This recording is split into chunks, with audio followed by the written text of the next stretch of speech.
that, then that raises another set of questions. What does it say about the governments? What does it say about the elites? What does it say about the continued role of patriarchy, et cetera? And these are the ways in which we can come to understand, it seems to me, the process of reform. It's important to note that when you look at reform today, then, you have religious leaders like Sheikh Qaradawi, based in the Middle East, the Grand Mufti of Egypt, but you also have the Grand Mufti of Bosnia, who's educated at a great Islamic university, Al-Azhar, but also his PhD from the University of Chicago. So diversity of religious leaders with different backgrounds. You have Tariq Ramadan, on the one hand, coming out of Europe with an Egyptian background, and you have reformers in Indonesia. But you also now have telepreachers. In my book, The Future of Islam, in the chapter, I talk about, and I hate this phrase, but where are the Martin Luthers and where are the Billy Grahams? Well, you've got your telepreachers, the Amr Khalids, based in Egypt and Europe, and you've got A.A. Jim in Indonesia. And these are people who have mega followings and mega audiences. So you've got that kind of diversity out there that needs to be recognized. But at the same time, one of the major challenges that they face, and we face today, we non-Muslims, is the whole issue of religious pluralism. Because if we sometimes say Islam looks like a very narrow religion and seems to have problems with religious pluralism, then take a look at the way in which many Westerners respond to faiths that fall outside the Judeo-Christian or secular axis. The way in which they see Hindus who may dress differently, or Sikhs, and or Muslims. The way in which they handle an issue like the hijab. Not only in terms of are they able to see the right of somebody in terms of their religious freedom to dress that way, are they able to see in terms of civic notions and principles, like a right of a woman to choose the way she wishes to dress and see it within that context? Or are they somehow put off by this religious practice because it seems so different and strange from where they would come down? And so we see both this challenge in the West as well as Muslim countries. One of the sad things is that in a number of Muslim countries today, non-Muslims are discriminated against. And in some of the countries where there has been a significant amount of pluralism and freedom, like Malaysia and Indonesia, at times we've had incidents recently that create greater tensions within the society. Often these are done by smaller groups, but these are significant groups. So I'll bring my comments to a close and say that when we look at the context of the Muslim world, or at least when I look at it, what I see is a vibrant vanguard across the Muslim world of reformers and interpreters. And they're very diverse. They agree on some things and some conclusions, and they differ. But they exist in a world of both, if you will, conservative, authoritarian leaders, and at times conservative, authoritarian, religious leaders, as well as extremists. And these become the currents that they need to make their way through. And at the same time, in many ways, for Muslims in the West, they function in an area in which there is growing Islamophobia, which can tend to marginalize them. And the great irony here is that some of the real reformist voices in the Muslim world come out of Europe and America. People like Tariq, people like Abdulaziz Sachedina, Syed Hussein Nasser, many people, Ingrid Mattson in the United States, because in Europe and America, there's a much more open society for many of these Muslims to think and to move forward. So, having ended that, we'll now move gingerly to our conversation, and then go, because we want to have a substantial amount of time for a Q&A with the audience. Thank you. We have mics. Our mics are on. Can you hear me with this? Okay.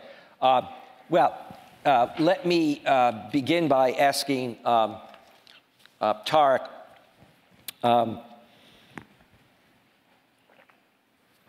when you use the word radical, I mean, you referred to this earlier, but I think it's important for audiences to understand.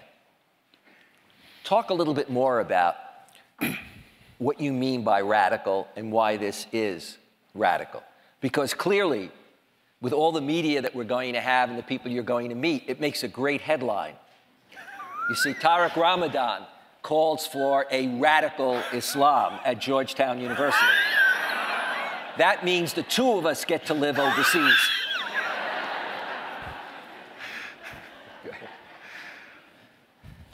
No, I knew that this could be misunderstood. And I'm always, even after September 11 and then what we had in London, 7/7, we had a very important discussion about labeling and how do we call the people. We ended up with violent extremism, to be clear that this is what we are talking about.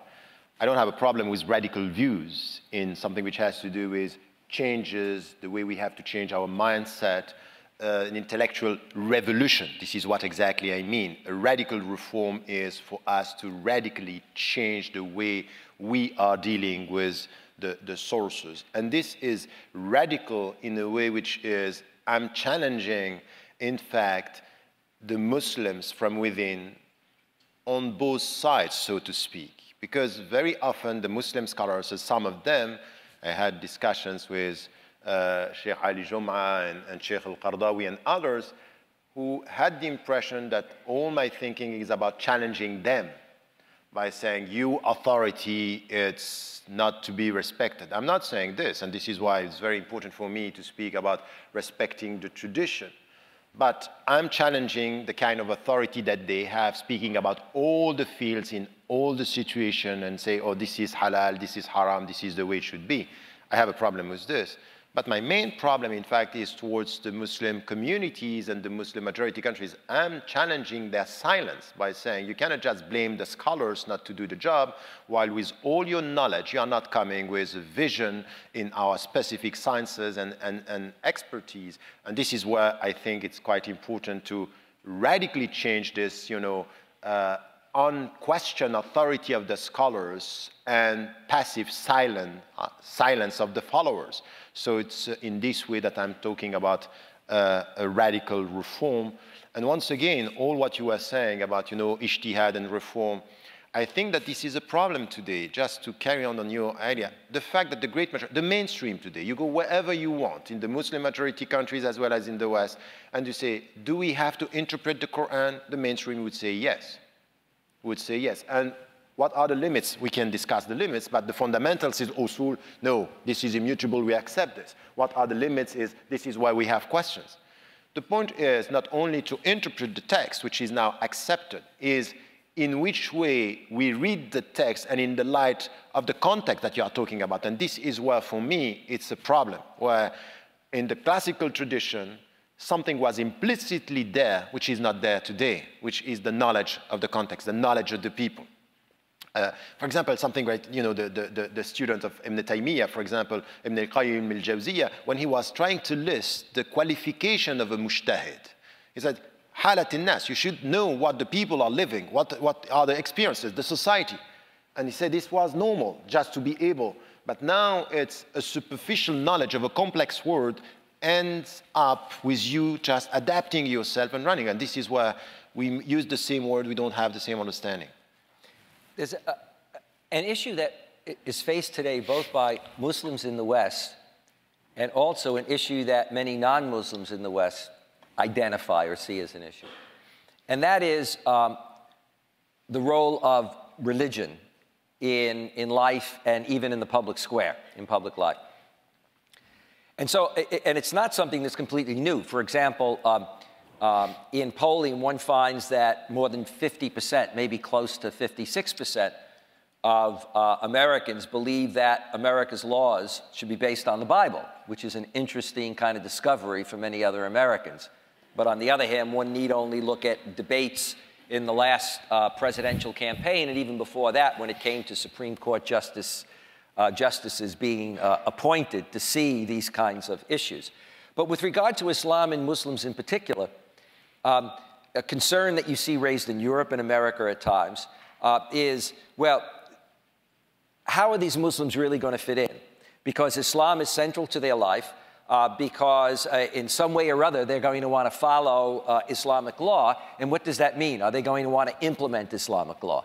At the same time, we know that there are Muslims both in Europe and America who talk about the need to develop a fiqh, a legal understanding for those who are living as a minority, for those Muslims. Can you